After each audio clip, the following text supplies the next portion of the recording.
there are a lot of problems we encountered during our startup journey. But if you were to narrow it down to 3, it'd be first, the issue of legitimacy. Second, that of the diversity of ideas in our team. And the third would be fundraising. So to go on to the first one, the issue of legitimacy. As a young organization which is barely a year old, there are bound to be times when people look at us and say, can I really trust you? You are a young organization made up of students. Can I really expect quality from you? And that is normal. But instead of being bogged down by it, what we did was to find a mentor network and build a network for ourselves that provided us the legitimacy. Mr. Yen Lu has been of great help to our organization and has opened doors to us, for us, and made us, be able to pitch our ideas in front of people, in front of CEOs and high-level investors confidently, and provided us the legitimacy. So that's one. The second problem was that of the diversity of ideas in our team. As a young organization, I think it's very normal for us, especially for youths, to have a lot of ideas, to have a lot of passion and vigor to do a lot of stuff. And for us, we wanted to do a 4-month innovation program, a 10-day program in Singapore where we flew down youths from across Southeast Asia. And then one day, we wanted to do a high-level investor conference as well as a public showcase which takes up to 400 to 500 people. So as you can see, there are a lot of things, 4 different things that we wanted to do, and we are less than a year old.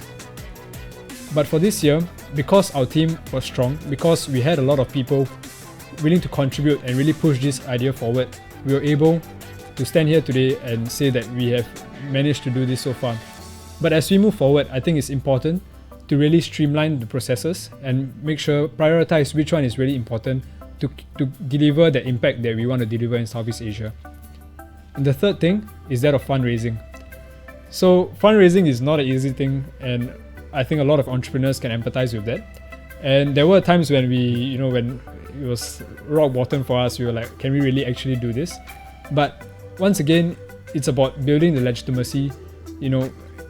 It's about creating the confidence in your clients, in your participants, that you are able to deliver and finding ways to do it. And also, one thing that we youths can do is find alternative revenue models in order to make ourselves financially sustainable. So the first lesson that I learned is no one owes you anything, and you must always strive to provide value to the person you're talking to. Always imagine yourself in the shoes of the person you're talking to and think, what value are you delivering to this person? If you're not delivering any value, try to think how you can deliver value in order to expect value back. When you train yourself in this mentality, you will be able to train yourself to be giving rather than just taking and taking and taking. So one thing that I have learned, and honestly am continuing to learn as I go through this journey, is that it's okay to go slow, so long as you don't stop and find yourself in a position where you need to start again. So where I come from this is that it's important to keep momentum, and it's important to keep that sense of predictability about when your work is going to be done, because as co-founders, one thing that we found is that if we don't have this consistency, if there's not something that people can predict, the people who depend on us to do our work may not be able to do their work as effectively because they don't have a mental picture of when something is going to be provided to them and when they will be able to do their work. So that's something that we have learned and are continuing to sharpen as we go along. And the third thing is to just ask.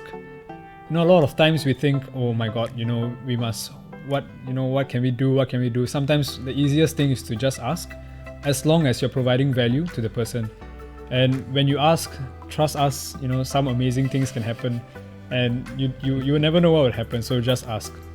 So no one owes you anything, so always strive to provide value.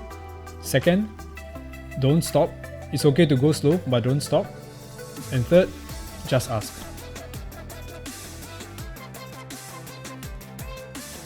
So we had quite a few low points, but the lowest point actually happened just last month when we were rejected by one of our potential main partners. whom we thought we had a lot of opportunities and whom also signaled that there were a lot of opportunities. So at this point, it was just 1 month before our fully funded program, and the funds not coming in from them, we were, that's really the last straw, and we were pushed to the wall. And not only that, I think the team itself was actually quite devastated, and it also happened to be one of our team members' birthdays. And to break the news on his birthday, the person who has been going out again and again to get rejected is quite heartbreaking. And this is probably the 60th or 70th rejection that we got. But the thing is, the team somehow moves on. That's the spirit of an entrepreneur. You can't just say, oh, I failed there, and you stop there. Once you stop, that's when you really fail. And so we kept pushing on, and we talked, Ursha and I, we talked to our team members one-on-one, to ensure they were okay and that they were willing to push on. Because it's not easy, you have been trying for so many months to get funding and you get rejected. It's very easy for people to burn out. But more than ourselves, I think one member who really helped the team really helped itself rather than like us leading the team.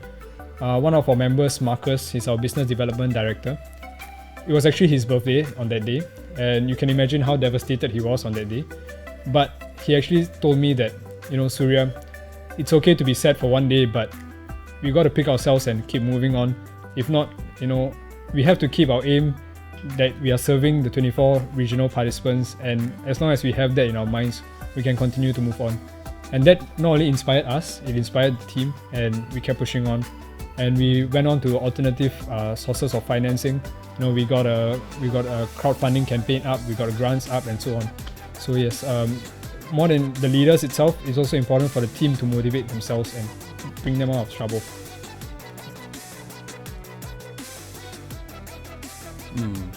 So if there's one message that I want to put across, it's just in order for you to do real good, you need to be able to understand the situation.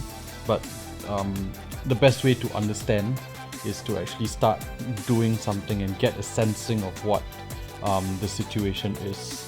So it seems a little bit paradoxical, but don't let the scale of what you want to achieve stop you from wanting to achieve it. Instead, take small steps. Just try to chip away at the things that you can do and just form that mental picture in your head.